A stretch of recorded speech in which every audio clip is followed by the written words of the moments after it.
하나님은 우리의 빛이시고 우리의 구원이십니다. 오늘 우리가 이곳에 모인 것은 우리를 구원으로 인도하셔서 영광스러운 하나님의 나라에 이르도록 인도하실 우리의 아버지 하나님께 예배를 드리기 위함입니다. 우리의 마음과 뜻과 정성을 올려드릴 때 하나님께서 기쁨으로 받아 주시옵소서. 예수님 이름으로 기도드리옵나이다.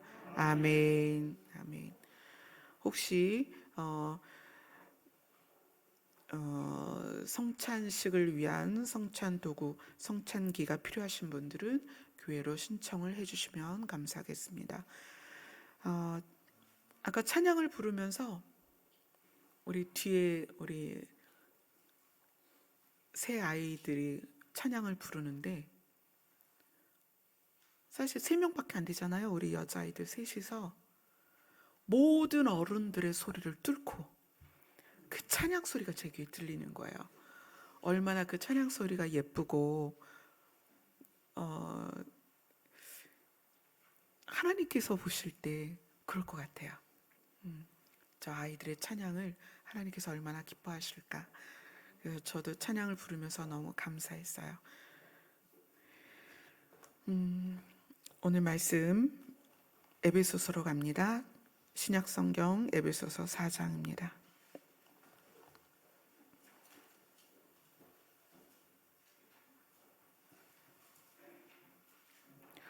말씀은 에베소서 4장 11절부터 16절까지입니다.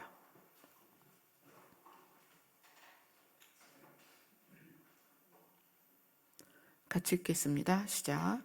그가 어떤 사람은 사도로, 어떤 사람은 선지자로, 어떤 사람은 복음 전하는 자로, 어떤 사람은 목사와 교사로 삼으셨으니 이는 성도를 온전하게 하여 봉사의 일을 하게 하며 그리스도의 몸을 세우려 하심이라. 우리가 다 하나님의 아들을 믿는 것과 아는 일에 하나가 되어 온전한 사람을 이루어 그리스도의 장성한 분량이 충만한 데까지 이르리니 이는 우리가 이제부터 어린아이가 되지 아니하여 사람의 속임수와 간사한 유혹에 빠져 온갖 교훈의 풍조에 밀려 요동하지 않게 하려 함이라. 오직 사랑 안에서 참된 것을 범사에 그에게까지 자랄지라. 그는 머리니 그리스도라. 그에게서 온 몸이 각 마디를 통하여 도움을 받음으로 연결되고 결합되어 각 지체의 분량대로 역사하여 그 몸을 자라게 하며 사랑 안에서 스스로 세우느니라. 아멘.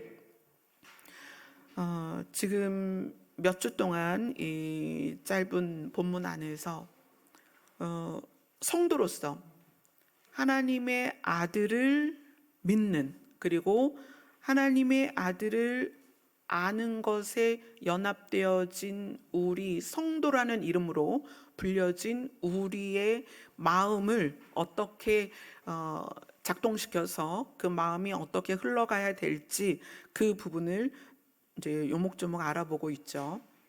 우리를 그렇게 하나님께서 하나님의 아들을 믿는 것과 하나님의 아들을 아는 것에서 성도로서의 삶을 살아가도록 하나님은 합력하여 선을 이루신다.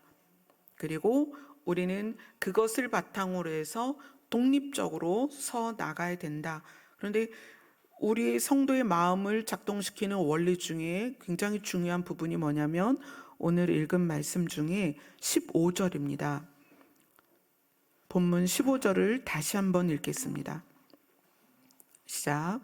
오직 사랑 안에서 참된 것을 하여 범사에 그에게까지 자랄지라. 그는 머리니 곧 그리스도라.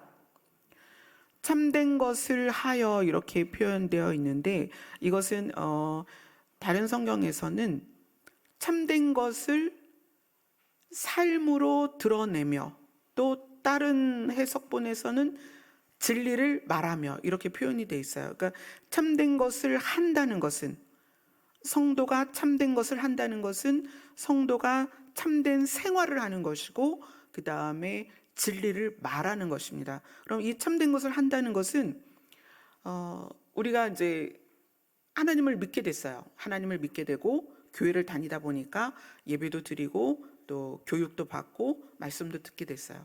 그래서 하나님이 살아 계신 것이 믿어지고 하나님께서 우리를 위하여 또 더 구체적으로 말하면 나를 위하여, 여러분 자신을 위하여, 여러분 자신을 위하여 하나님이 자기 아들을 이 땅에 보내셨다는 것까지 믿어졌어요. 그 믿어진 것을 토대로 삶을 사는데 이 내면으로 동의된 것이 삶과 입술로 나오는 것을 간략하게 참된 것을 한다, 이렇게 표현하는 거예요. 참된 것을 한다. 참된 삶을 사는 것과 진리를 말하는 것, 이것이 참된 것을 한다, 이렇게 표현이 되어 있습니다. 내면의 동의, 어떤 동의죠? 신에 대한 것이 동의가 된 거예요. 신이 계시다는 것과 신이 성경을 통하여 말씀하신 게 내 내면이 동의가 되고 그 동의된 것이 삶으로 나타나고 동의된 것이 입술로 나오는 거예요. 그것이 사랑 안에서 참된 것을 하는 것이다. 그리고 사랑 안에서 참된 것을 하여서 어떻게 되냐면 그리스도에게까지 자라나는 거예요. 이 에베소서 4장에 보면 어떤 표현이 있냐면 4장 12절 한번 봅시다. 12절을 보면 그리스도의 몸을 세운다. 그 다음에 13절에 보면 그리스도의 장성한 분량이 충만한 데까지 이른다. 그리고 15절에 우리가 읽은 대로 그에게까지 자랄지라. 그 다음에 16절에는 사랑 안에서 스스로를 세우느니라. 자, 이건 어떤 표현이냐면 멈춰 있는 것이 아니라 하나님이 신이신 것이 믿어지면, 하나님이 신이신 것이 믿어지면, 그것이 마음의 동의가 되면 역동적으로 자라난다는 거예요. 역동적으로 성장합니다. 역동적으로 변화됩니다. 이것을 이 에베소서 4장에서는 옛사람과 새사람이라는 구분을 해요. 옛사람은 누구냐면 하나님을 알기 전입니다. 새사람은 누구냐면 하나님을 알고 그분으로 말미암아 새 생명을 받은 사람이 새사람이에요. 그런데 우리가 만약 하나님을 제대로 알지 못했던 또는 하나님을 믿지 않았던 때와 지금 변함이 없다면 뭔가 문제가 있는 거예요. 오늘 에베소서에서는 그렇게 얘기를 합니다.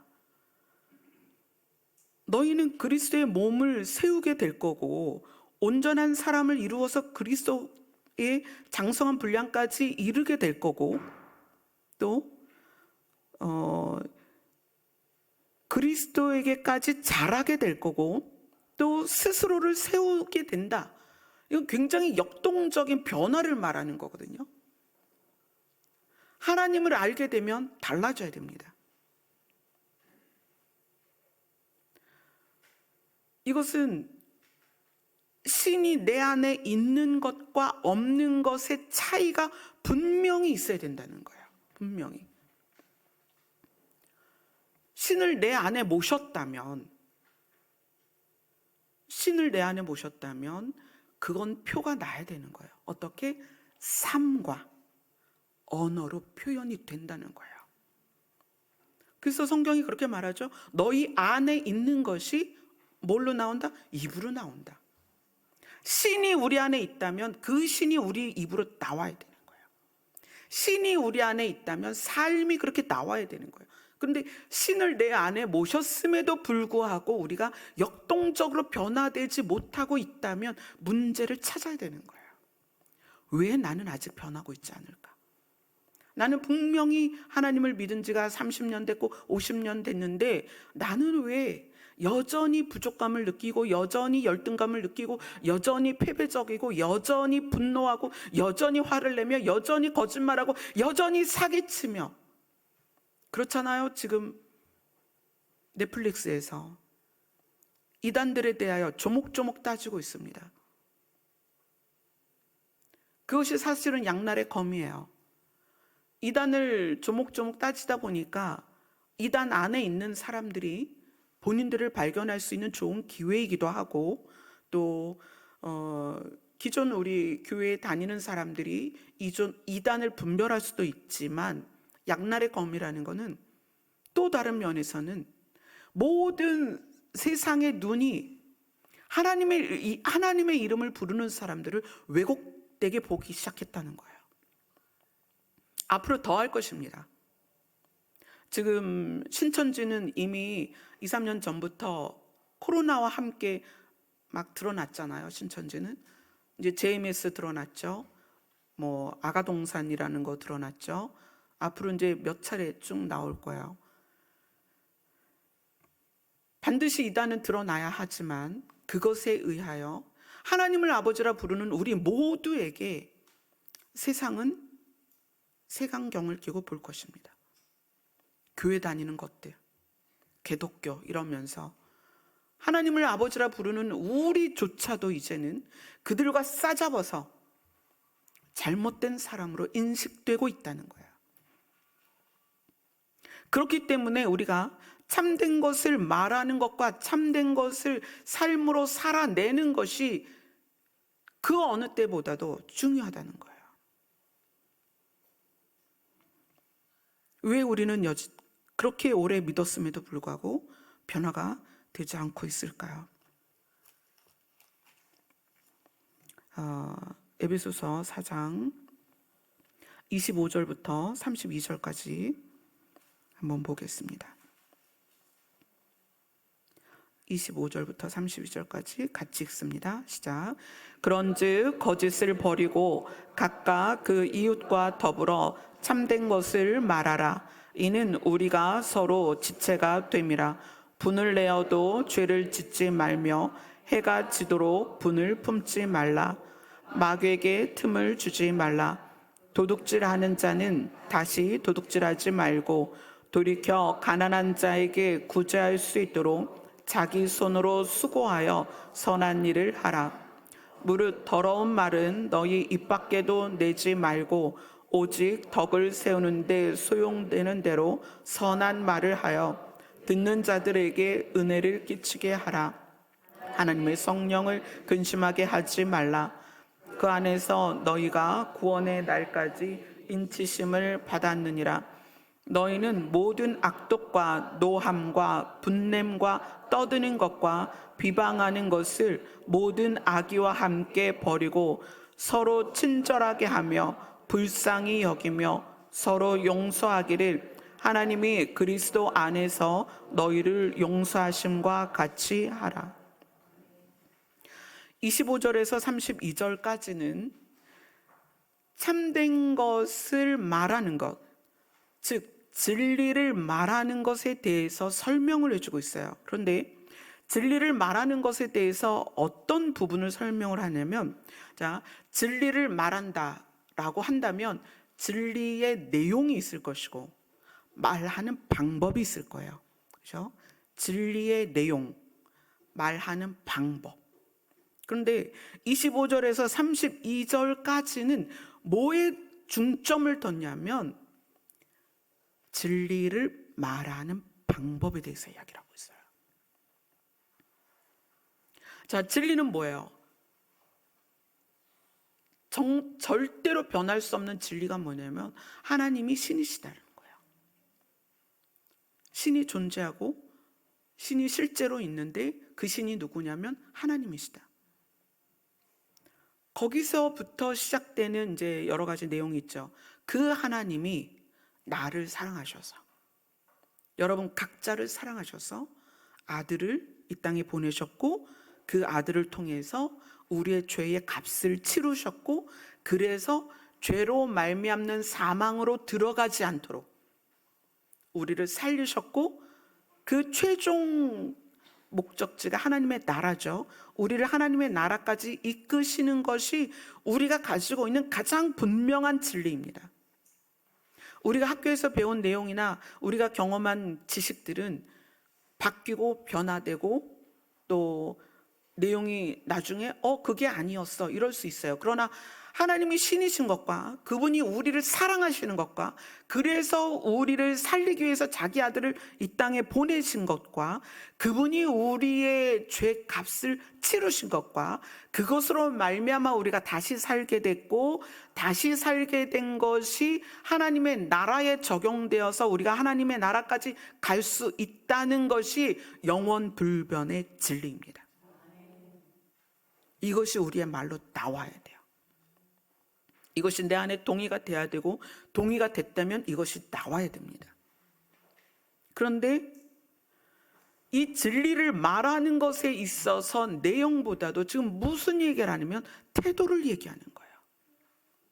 어떻게 말할 것이냐, 진리가 너희 안에 있다면 어떻게 삶을 살 것이냐, 이것이 너무 중요하다는 거예요. 왜냐? 왜 그러느냐? 과학에서 말하는 진리, 과학으로 증명된 진리들은 사실은 어떻게 전할 것이냐는 사실 크게 중요하지 않아요. 논문을 통해서, 책을 통해서, 교수가 교수하는 것을 통해서 얼마든지 전할 수 있어요. 그러나 진리는 왜 이 진리를 전하는 방식이 중요하냐면 진리는 사랑이기 때문에 그래요. 하나님을 이야기한다면 그 하나님이 자기 자신을 소개한 나는 사랑이다. 하나님이 사랑이시기 때문에 진리 자체가 사랑이기 때문에 이 진리를 전하는 데 있어서 방식이 너무 중요하다는 거예요. 자, 26절, 27절, 28절 같이 읽습니다. 시작. 분을 내어도 죄를 짓지 말며 해가 지도록 분을 품지 말고 마귀에게 틈을 주지 말라. 도둑질하는 자는 다시 도둑질하지 말고 돌이켜 가난한 자에게 구제할 수 있도록 자기 손으로 수고하여 선한 일을 해라. 분을 낸다라는 건 이제 어떤 상황에서 화가 나는 거예요. 화가 날 수 있죠. 화라는 거는 우리의 감정 중에 하나이기 때문에 화가 날 수 있어요. 그러나 죄를 짓지 말라는 거는 내가 화가 난 상태에서 이거를 다룰 줄 알아야 된다는 거예요. 어떤 상황에 갈등이 있을 수 있습니다. 부부간에 갈등이 있을 수 있고요. 부모와 자녀가 갈등이 있을 수 있고 형제가 갈등이 있을 수 있고 성도가 성도 안에서 갈등이 있을 수 있습니다. 그래서 화가 날 수 있어요. 그러나 그 화가 난 것을 다룰 줄 알아야 된다는 거예요. 근데 그 화가 난 상태에서 죄를 짓지 말라는 것은 그 화가 난 것 때문에 상대를 폭행을 하거나 욕을 하거나 저주하거나 공격하거나 그러지 말라는 거예요. 화가 안 날 수는 없어요. 이건 감정이니까. 그러나 그거를 다룰 줄 알아야 된다. 타인에 대하여 내 안의 화가 타인에게 쏟아지지 않도록 하라는 거예요. 그리고 도둑질하는 자와 구제하는 걸 이야기하죠. 도둑질하는 건 내가 소유하는 거예요. 구제하는 건 내 것을 주는 거예요. 그런데 내 것을 남에게 주는 것을 구제라고 말하면서 선한 일이다 이렇게 표현해요. 왜 그럴까요? 누군가에게 준다는 것은 그 사람을 살리는 거예요. 그래서 초대교회가 각 재산을 다 모아서 어떻게 했냐면 필요에 따라, 그러니까 되게 중요한 거예요. 이 필요에 따라 이거는 형평성이라는 거를 사람들이 많이 생각해요. 공평해야 돼. 그러니까 A부터 B, C, D, E, F까지 동일하게 50만 원씩 다 줘야 돼. 그게 아니라 필요는 그 사람에게 맞는 걸 주라는 거예요. 어떤 사람에게는 50만 원이 필요할 수 있지만 어떤 사람에게는 100만 원이 필요할 수도 있고 어떤 사람은 그게 아니라 가서 안아주는 게 필요할 수가 있고요. 어떤 사람에게는 집이 필요할 수도 있고요. 어떤 사람에게는 음식이 필요할 수도 있고요. 어떤 사람에게 그에게 맞는 약이 필요할 수 있다는 거예요. 필요에 따라 우리가 선을 베풀어서 그 사람이 살아나게 해야 된다. 자, 29절 같이 읽습니다. 시작. 무릇 더러운 말은 너희 입 밖에도 내지 말고 오직 덕을 세우는 데 소용되는 대로 선한 말을 하여 듣는 자들에게 은혜를 끼치라.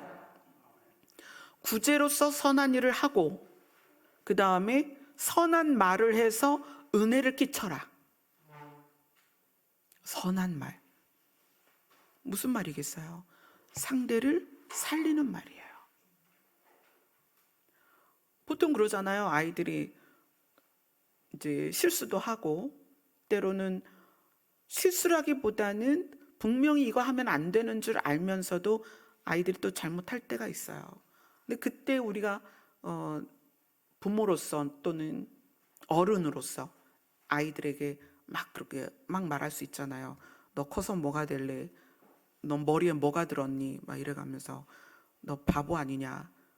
이 멍충아 이래가면서 막 이야기하잖아요. 그런데 선한 말을 한다는 거는 그 상대의 결점이나 연약함이나 실수나 부족을 보는 게 아니라 이 사람이 비록 그러할지라도 어떻게 하면 이 사람이 살아날 수 있을까? 그걸 고려해서 말을 하는 거예요. 그걸 고려해서.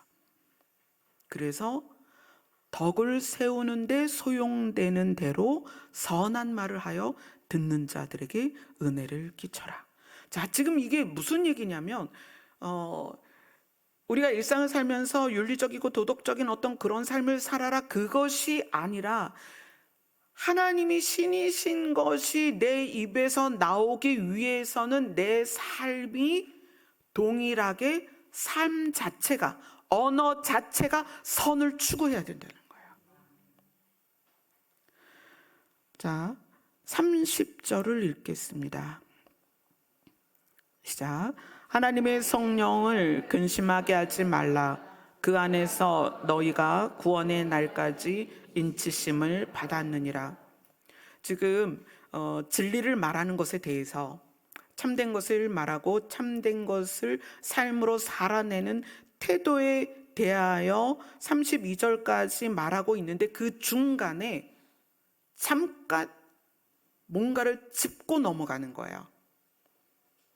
너희들이 진리를 말하기 위해서는 정말 중요한 태도가 있다라는 것을 말하다가 중간에 생뚱맞게 이 말씀이 딱 나와요. 지금 짚고 넘어가는 거예요. 이걸 짚고 다시 태도에 대해서 이야기하는데 이거를 짚는 이유가 있어요. 하나님의 성령을 근심하게 하지 말아라. 하나님이 우리 안에 들어오셔서 우리 안에 함께 계시는 분이 무엇을 목표로 하고 있냐면 우리에게 이루어진 구원이, 그러니까 하나님의 영이 우리 안에 들어왔으니까 새 생명을 얻은 거잖아요. 이 우리에게 얻어진 구원이 하나님의 나라에 들어가면서 완전히 그 구원을 이루는 그날까지 하나님께서 우리를 이끌어 가실 것에 대한 것을 짚고 넘어가는 거예요. 자, 너희가 구원의 날까지 인치심을 받았느니라. 자, 이 얘기는 인치심을 받았다는 것은 도장으로 딱 찍어서 넌 내 거야. 그런 거예요. 우리가 소를 키우거나 말을 키워보진 않았지만 소를 키우거나 말을 키우는 사람들은 자기 집안에 또는 회사에 또는 개인의 인을 딱 찍어요. 그래서 얘는 내 소야. 그래서 우리는 이제 다 가두어 키우지만 외국은 이제 땅이 넓으니까 다 섞어서 키운단 말이에요. 그래도 분리를 할 수가 있는 거야. 내 도장이 찍힌 소나 내 도장이 찍힌 말은 내 거니까 알 수 있는 거예요. 그러니까 도장 인치심을 받았다라는 것은 하나님이 우리를 내 거라고 찍어 놓으신 거예요. 그 다음에 두 번째는 어떤 의미가 있냐면 봉인을 한 상태로 유지했다가 결정적인 날 그 봉인을 뜯는 거예요. 보호를 한다는 거예요. 비밀을 보호하는 거예요. 그러니까 이 봉인을 한다는 건 지금은 사실 그렇게 하지 않는데 어떤 비밀을 썼어요. 나하고 A라는 사람하고의 비밀이에요. 그럼 그 비밀을 써서 봉투에 넣고 거기에 초를 녹여요. 그 봉투를 마무리하면서 초를 녹여서 거기에다가 자기 보통은 이제 도장을 그 반지로 많이 쓰잖아요. 반지의 인장이라고 하죠. 그거를 꽉 찍어가지고 누구도 이 봉투를 열 수 없게 해놔요. 그리고 이거를 지켜내는 거죠. 이 내용, 이 비밀을 지켜내는 거예요. 그거를 인쳤다라고 얘기를 해요. 근데 만약에 이 초 녹여서 도장 찍은 것이 훼손됐다면 누군가 그걸 들여다본 거죠. 근데 하나님은 우리를 예수 그리스도의 살과 피로 인을 쳐서 우리를 봉투 안에 감추셨어요. 보호해 놓으셨어요. 그래서 이거를 어디까지 가져가시냐면 사단이 그것을 뜯어서 훼손하지 못하도록 하나님이 지켜서 이 봉인된 봉투를 어디까지 가져가냐면, 이 봉인된 우리의 생명을 어디까지 가져가냐면 하나님의 나라까지 가져가십니다. 이 이야기를 참된 것을 말해야 된다, 이렇게 말해야 된다 라는 이야기를 하다가 생뚱맞게 그 말씀을 왜 넣으셨느냐? 내가 너희들을 지킬 것이니까, 내가 너희를 봉인하여 나의 나라까지 데려갈 거니까 걱정하지 말고, 근심하지 말고, 욕심 부리지 말고, 두려워하지 말고, 거칠어지지 말고 참된 것을 참된 태도로, 진리를 진리의 모습으로 전하라는 거예요. 자, 그래서 30절을 지나서 31절, 32절을 다시 이야기합니다. 31절, 32절 같이 읽습니다. 시작. 너희는 모든 악독과 노함과 분냄과 떠드는 것과 비방하는 것을 모든 악의와 함께 버리고 서로 친절하게 하며 불쌍히 여기며 서로 용서하기를 하나님이 그리스도 안에서 너희를 용서하심과 같이 하라. 자, 진리를 가진 우리가 신이 하나님이시라는 것을, 그 다음에 하나님의 아들에 대하여 믿고 그분에 대하여 알아가는 이 진리를 품은 우리가 삶을 어떻게 살아야 되느냐, 그것에 대해서 다시 이야기를 하시는 거예요. 너희는 악독과 노함과 분냄과 떠드는 것과, 여기서의 떠드는 거는 이렇게 우리가 모여서 여러 사람이 있다 보면 웅성웅성 하잖아요.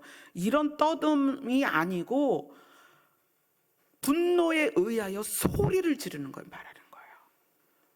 어떤 사람에게, 아내나 남편이나 자녀나 부모나 형제에게 소리를 지르는 걸 말하는 거예요.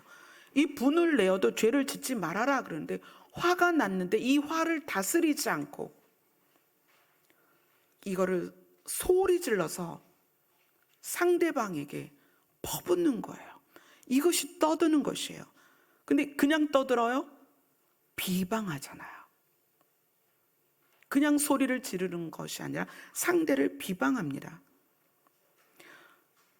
모든 악한 뜻을 함께 버리고, 그리고 서로 친절하게 하고 불쌍히 여기며 서로 용서를 해야 된다.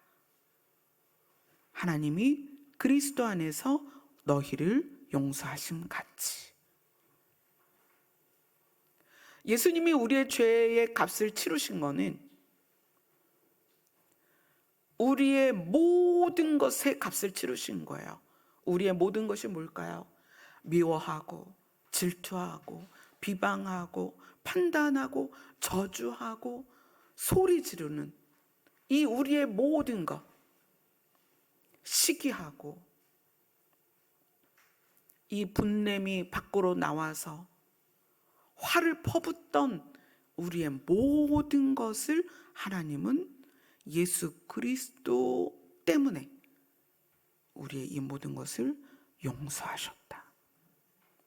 그러니까 너희도, 그 용서를 받은 너희도 서로에 대하여 친절히, 불쌍히 용서해라. 우리는 보통 그렇게 생각합니다. 네가 나에게 어떻게 하냐에 따라서 나도 그렇게 할 거야. 이게 우리 안에 다 들어있지 않아요? 정말 이 상대의 행동이나 말이나 또는 나를 대하는 태도 때문에 내가 그를 대하는 태도가 정해지죠. 이 사람이 나에게 잘해주면 나도 잘해주고, 또 반대로 내가 잘해주고 싶은 사람이 있어서 잘해줬는데 그 사람이 나에게 그것에 대하여 좋게 반응하지 않으면 그 다음에 어떻게 해야 돼요? 화가 나잖아요. 그죠? 그래서 내가 타인에게 잘해주는 것조차도 우리는 나를 위해서 그렇게 해야 합니다. 만약에 그것이 진심이라면 내가 타인에게 베푼 선이 보답으로 오지 않아도 실망하거나 낙심치 않아야 돼요. 근데 내가 너한테 한 게 얼만데, 내가 너한테 어떻게 했는데 네가 나한테 이럴 수가 있어? 라는 마음이 조금이라도 있다면 내가 베푼 선은 나를 위한 거다. 그를 위한 게 아니었다. 근데 이 진리를 말하는 것에 대한 태도를 우리가 가만히 들여다보면 다 우리에게 걸리는 문제들이에요. 우리가 자유할 수 없어요. 저 자신도 여기에서는 자유할 수가 없어요. 우리는 진리를 맡은 자로서, 내 안의 진리를 받아들인 자로서 이제 매일매일 역동적으로 성장해 가야 됩니다. 근데 이것을 하나님께서 내가 너를 사랑해서 내 아들을 너한테 주었으니까 네가 스스로 살아나라, 이렇게 하지는 않으셨다는 거예요. 자, 그러면 하나님은 우리를 어떻게 도우시느냐? 에베소서 4장 1절을 보겠습니다.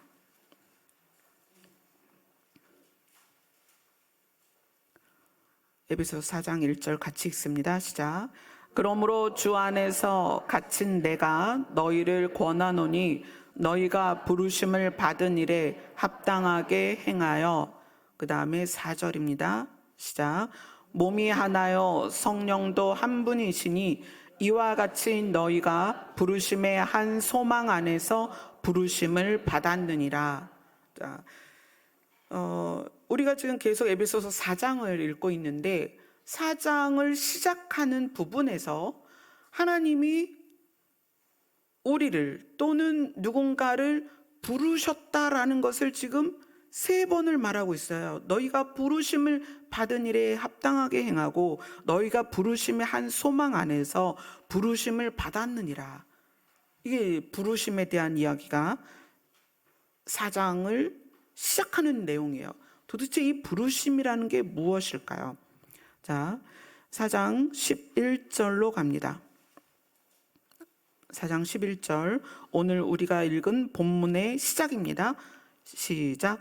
그가 어떤 사람은 사도로, 어떤 사람은 선지자로, 어떤 사람은 복음 전하는 자로, 어떤 사람은 목사와 교사로 삼으셨으니. 자, 4장 1절로 4절까지 부르심이라는 말을 3번을 썼는데 이 부르심은 주체는 하나님이시죠. 하나님께서 부르셨고 부르심을 받은 사람은 우리들입니다. 우리들에게 지금 하시는 얘기예요.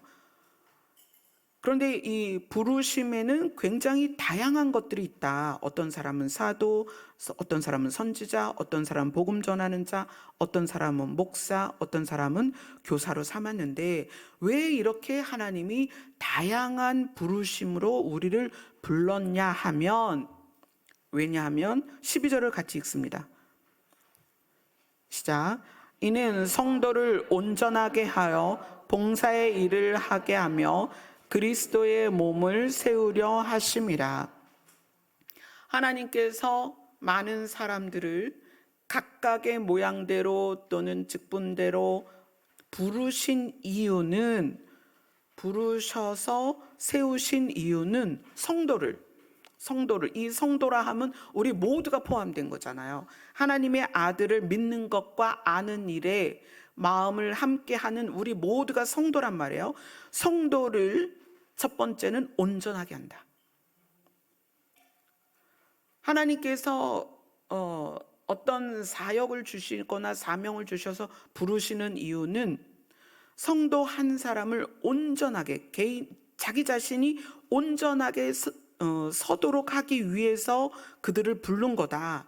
두 번째는 봉사의 일을 하게 하며, 성도를 온전하게 하여, 그러니까 개인이 일단 온전해져야 되죠. 그 다음에 봉사의 일을 하게 하며, 이 봉사의 일을 하게 하면은 다른 성경에서는 섬기는 일을 하게 한다는 거예요. 자, 온전하게 되는 건 자기 자신을 말하는 거예요. 그러니까 하나님이 많은 사람을 불러서 사역을 맡기고 사명을 맡기는 것은 성도 자신이 온전하게 되게 하기 위함이고, 그 다음에 그 온전하게 이루어진 것이 섬기는 일로 밖으로 드러나는 거예요. 먼저는 내가 온전해지는 것이고, 이 온전해진 것이 관계 안에서, 각 사람의 관계 안에서, 그러니까 이게 가족의 관계가 될 수 있죠. 부모 또는 배우자, 자녀, 형제, 그리고 공동체 안에서, 직장 안에서 이 우리가 만나는 나로부터 파생된 관계, 이 관계 안에서 그 관계에 있는 사람들을 어떻게 한다? 섬기게 하기 위해서. 그 섬김은 뭐죠? 아까 우리가 읽은 뒤에 보면은 선한 일, 그들을 살리기 위한 일을 하게 된다는 거예요. 그 다음에 이것이 어떤 관계가 되냐면 그리스도의 몸을 세운다. 즉 내가 내 안에 받아들인 그리스도가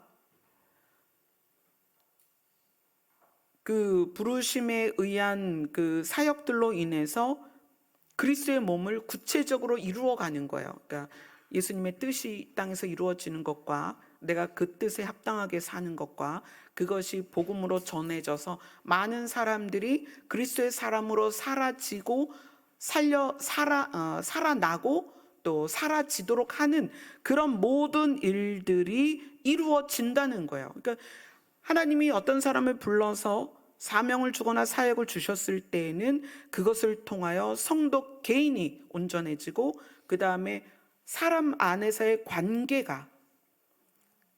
관계를 통하여 사람을 살리게 하고, 그리고 그리스도와의 관계 안에서 그리스도가 구체화되는 거예요. 근데 이 부르심이라는 게 에베소서 4장에 왜 시작부터 이렇게 부르심에 대하여 나왔냐면 이게 바로 하나님의 합력이라는 거예요. 합력하여 선을 이루신다. 합력은 주체가 있다고 그랬죠. 협력은 내가 자발적으로 이 사람과 의기투합해서 무엇을 이루는 거예요. 그러나 합력은 주체이신 하나님이 우리 각자의 힘을 모아서 선을 이루는 거예요. 사람을 살리는 거예요. 이 부르심에 대한 것을 왜 지금 쭉 이렇게 4장 1절부터 설명하고 있냐면, 그러니까 너희를 인쳐서 하나님의 나라에 도달하도록 내가 이끌어 갈 거니까 걱정하지 말라는 거예요. 억울해하지 마라. 짜증내지 마라. 원망하지 마라. 내가 너희들을 책임질 것이다. 제가 이제 가끔 받는 질문이 있어요. 사실 지난 주일날도 그 질문을 받았는데, 왜 하나님은 목사님에게 뭐 이런저런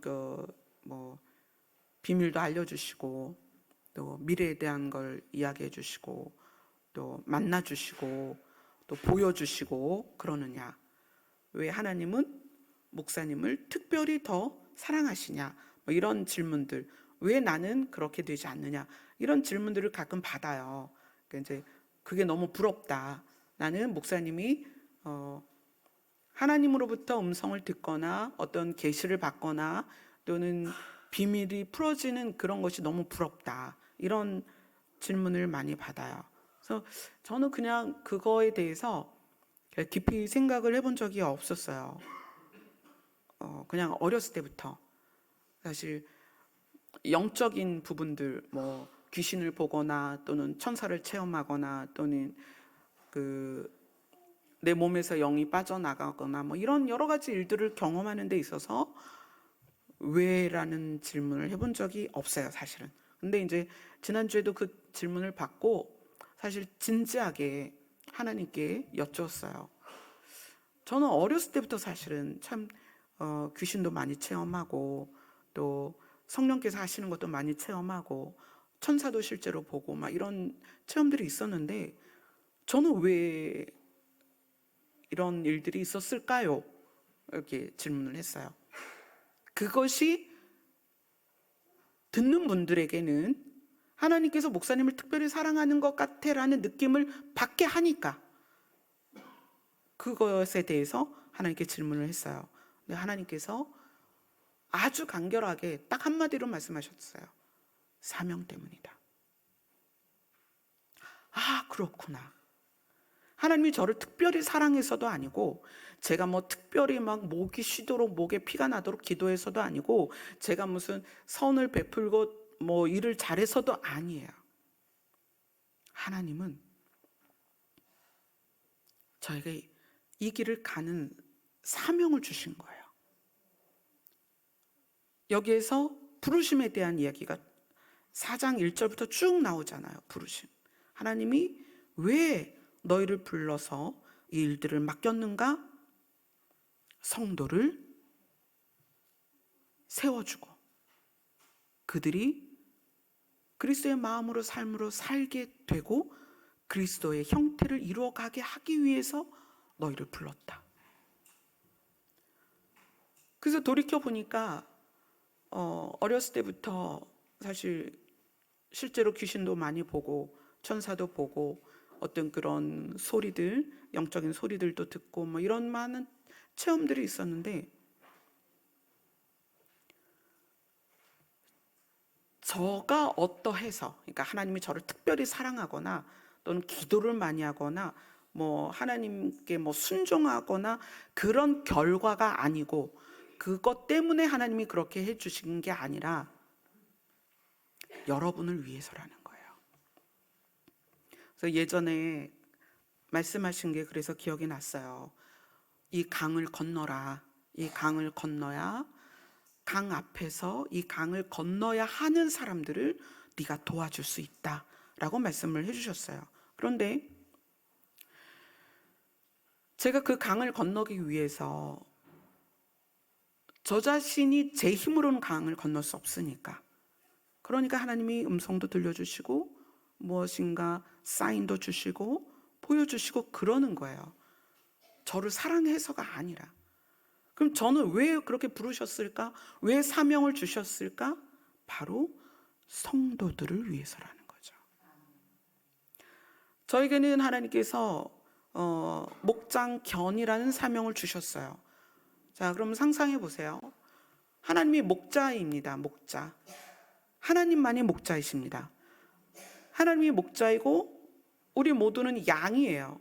그런데 저한테는 목장견이다 그랬어요. 그러면 그래서 제가 그랬거든요. 목장견이 뭐 하는 거예요? 그랬더니 성도, 양이 목자를 따라가도록 뒤에서 돕는 거다 그러셨단 말이에요. 그러면 제가 여러분들이 하나님을 따라가도록 뒤에서 도우려면 저 자신이 목자로부터 사인을 받아야 되는 거예요. 야, 내가 내일은 짐을 다 꾸려서 스타트 출발할 거야. 그거를 이제 목장견에게 미리 사인을 줘야 목장견이 양들을 쭉 몰아가지고 목자를 따라가게 할 거 아니에요. 단지 그거라는 거예요. 성도를 위해서. 하나님이 많은 사람들을 부르시는 이유는 여러분을 위해서입니다. 그런데 이 부르심이 이 에베소서에서는 교회 내에서 교훈을 주기 위해서 사도, 선지자, 복음 전하는 자, 목사, 교사 이런 내용으로 되어 있지만 이것이 우리에게 더 적용이 되려면 이런 거죠. 어떤 사람에게 물질을 주십니다. 어떤 사람에게는 건강을 주세요. 어떤 사람에게는 예쁜 목소리를 주실 수 있고요. 어떤 사람에게는 타고난 어떤 능력, 뭐 스포츠 아니면 음악, 뭐 절대음감, 뭐 이런 각자 타고나는 게 있어요. 또 타고나는 게 없더라도 배워서 갖게 된 기술들이 있어요. 기술, 또 지식, 또 여러분들에게 있는 건강한 두 다리, 건강한 두 손, 뭐 다 여러분들이 소유한 것들이 있습니다. 그러한 것들을 가지고 어떻게 사용할 수 있느냐, 그것들을 우리가 어떻게 사용하느냐, 성도를 온전하게 하고 섬기는 일을 하게 하고 그리스도의 몸을 세울 수 있도록 돕는 것에 여러분들이 사용되면 된다는 거예요. 여러분들에게 소유된 것은 사명을 위한 것입니다. 그래서 그것을 받은 우리가 그것을 어떻게 사용할 것이냐, 그래서 그것을 사용하는 거에 있어서 우리가 지금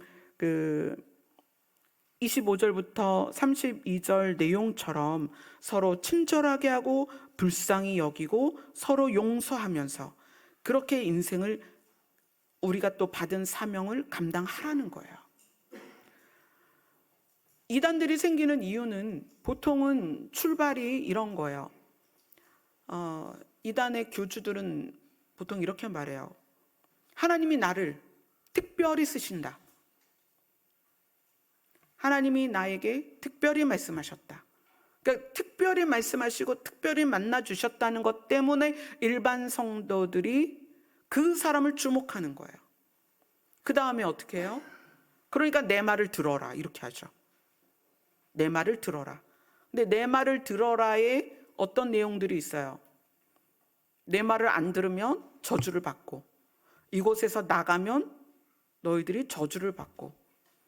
그래서 교주들이 진리를 말한다고 하면서 그의 삶이 대부분 폭력이 있고, 그 폭력이 언어 폭력도 있지만 또 심리적인 폭력과 그 다음에 신체적인 폭력과 살인, 그리고 재물을 빼앗고, 그래서 각자의 마음을 지배해서 그 삶까지 지배해 버린단 말이에요.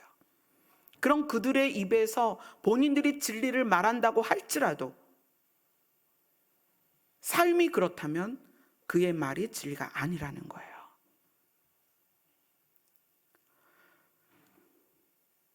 이거는 이단의 구체적인 예지만 우리 자신이 진리를 우리 안에 품고 있다면 우리의 입술과 우리의 삶은 진리의 모습으로 나와야 됩니다. 그래야 성장합니다. 하나님은 우리를 역동적으로 성장하길 원하세요. 그래서 어디까지? 그리스도의 장성한 분량까지 충만해지기를 원하신다는 거예요. 자라나라는 거예요. 그런데 그냥 우리를 버려두고 자라나라 하는 것이 아니라 합력하여 선을 이루십니다. 하나님은 많은 사람들을 우리에게 붙이셔서 우리 각 사람을 도우십니다. 많은 사람들에게 사명을 주시고 많은 사람들에게 직분을 주셔서 우리를 도우신다는 얘기예요. 왜요? 우리를 사랑하시기 때문에. 이 진리를 말한다는 것이 사실 오늘 하루로 이제 이 내용이 끝날 수가 없어서 다음 주에 한 번 더 보도록 하겠는데요. 여러분이 정말 마음으로 하나님이 계신 게 믿어진다면 여러분의 입술과 여러분의 삶은 예전 같지 않아야 됩니다. 하루아침에 확 바뀔 수는 없어요. 그러나 바뀌어야 된다는 인식을 가져야 된다는 거예요. 그리고 그 인식을 가지고 노력할 때 하나님께서는 합력하여서 여러분 자신을 반드시 살리십니다.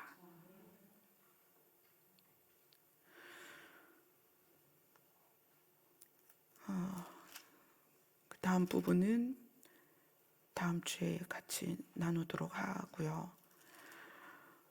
제가 넷플릭스를 통해서 그렇게 이단들을 조명하는 프로그램을 보면서 정말 마음이 아프고 마음이 힘들었어요.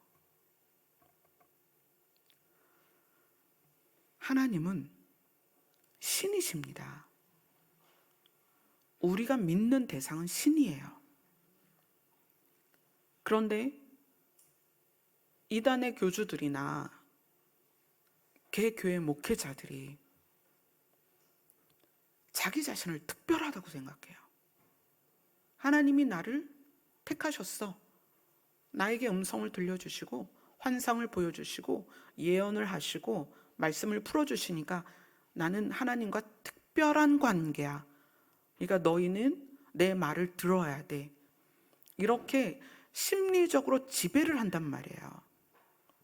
여러분, 진리를 어떻게 말해야 되냐면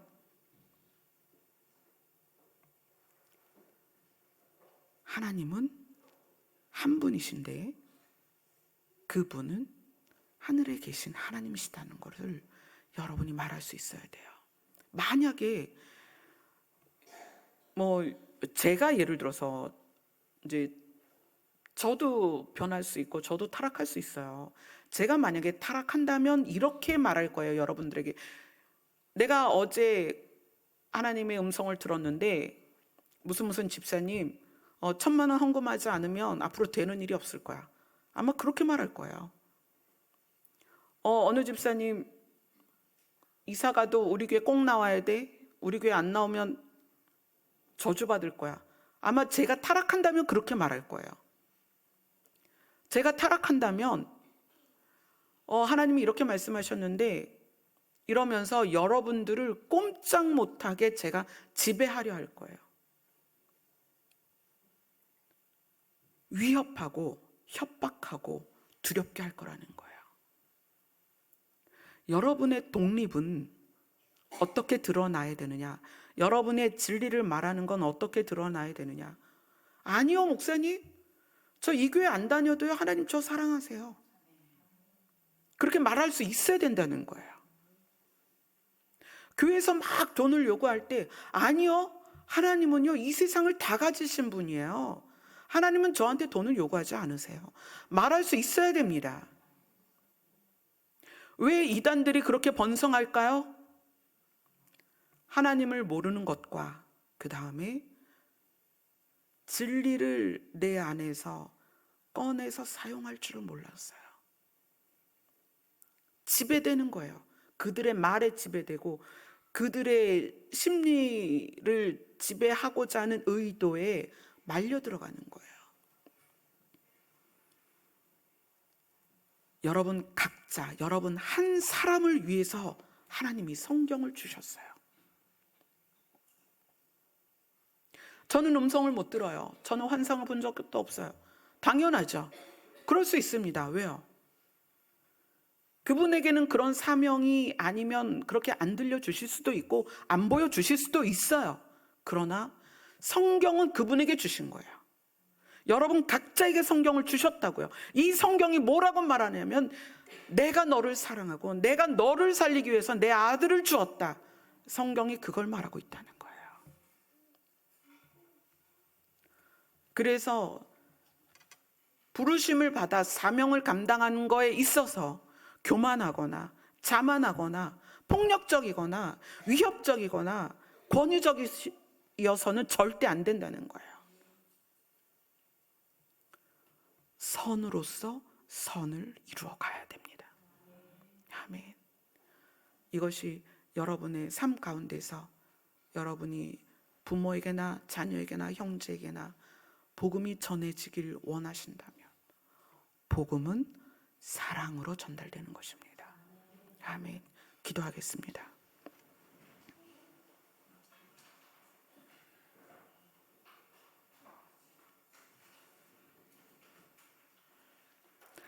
우리의 마음이 아직도 많은 것에 지배되고 우리의 마음이 아직도 많은 것에 매여 있고 우리의 마음이 아직도 많은 것에 묶여 있습니다. 그러나 우리가 이제 그리스도의 장성한 분량까지 역동적으로 성장하기를 원합니다. 하나님이 우리를 사랑하시는 것과 그 사랑이 변함이 없는 것과 인침을 받아서 우리를 하나님의 나라까지 결코 잃어버리지 아니하시고 인도하실 것에 대하여 신뢰하게 하여 주시옵소서.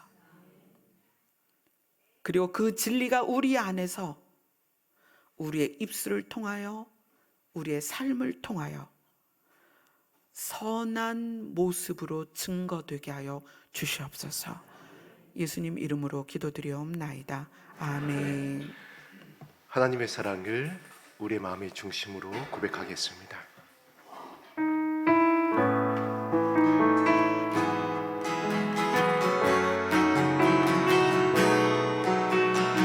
다 표현 못해도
하나님께서 모든 걸 동원해서 우리를 살리시고 모든 걸 동원해서 우리를 자녀 삼으시고 그리고 우리의 입술의 고백을 기다리세요. 그게 무엇이냐면 하나님 사랑합니다. 하나님이 원하시는 건 그거예요. 수많은 사명자들을 부르시는 이유도 성도의 입술에서 하나님을 사랑한다는 그 말을 하나님이 듣고 싶으신 거예요. 여러분 한 사람을, 여기에 계신 단 한 사람을 하나님은 우주 만물을 움직이셔서 하나님의 자녀 삼으셨습니다. 이제 우리의 입술이 어떤 상황에서도 내가 재산을 다 잃고 내가 건강을 다 잃고 내가 진짜 이 땅에서 허무한 사람이 되었어도 그럼에도 불구하고 우리의 입술은 진리를 말할 수 있어야 됩니다. 하나님 사랑합니다. 하나님의 사랑을 받았고 저도 하나님을 사랑합니다. 이것이 우리의 입술의 고백이 되어야 합니다. 이 시간에 우리를 사랑해서 아들을 주신 그 하나님의 사랑 안에 머물고 느끼는 시간이 되었으면 좋겠습니다. 기도하겠습니다.